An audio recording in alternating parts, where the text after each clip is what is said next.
اس کے بعد فرعون نے بنی اسرائیل کے بیٹوں کو قتل کرنے کی اور بیٹیوں کو زندہ چھوڑنے کا حکم دے دیا۔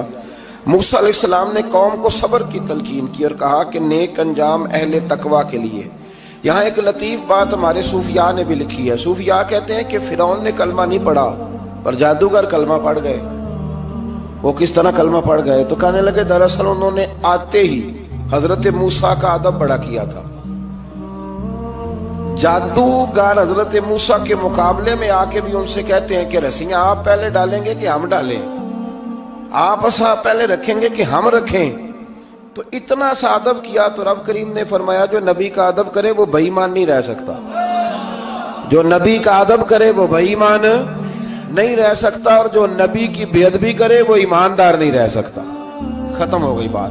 یہاں ہمارے صوفیاء نے یہ بات لکھی ہے کہ چونکہ انہوں نے آتے ہی کہا تھا کہ آپ پہلے ڈالیں گے یا ہم پہلے ڈالیں، تو حضرت موسیٰ سے انہوں نے پوچھ لیا، نبی کے پوچھے بغیر پہل نہیں کی تو اللہ نے انہیں ایمان کی دولت عطا کر دی۔ اللہ تعالیٰ نے فرعونیوں پر قحط سالی کا عذاب نازل کیا۔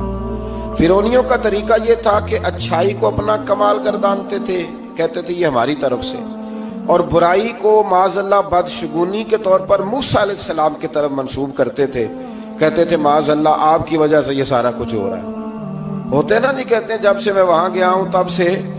ہمارے بزرگ ایک لطیفہ بھی سنایا کرتے تھے کہ کسی زمیندار نے نماز پڑھنی شروع کی تھی تو اس کے جانور مرنے شروع ہو گئے۔ اب لوگ سمجھتے ہیں کہ معاذ اللہ شاید یہ کسی بزرگ کے سبب سے ایسا ہے، حالانکہ یہ تو اللہ کی طرف سے آزمائش ہوتی ہے، اس کی حکمتیں ہوتی ہیں۔ اللہ تبارک و تعالیٰ نے ان پر عذاب کیا نازل کیا؟ آیت نمبر 130 اور 143 کا بھی آپ سورہ اعراف کی پڑھیں تو اللہ تعالیٰ نے ان پر ٹڈیوں کا، جموں کا، مینڈکوں کا اور خون کا عذاب نازل کیا۔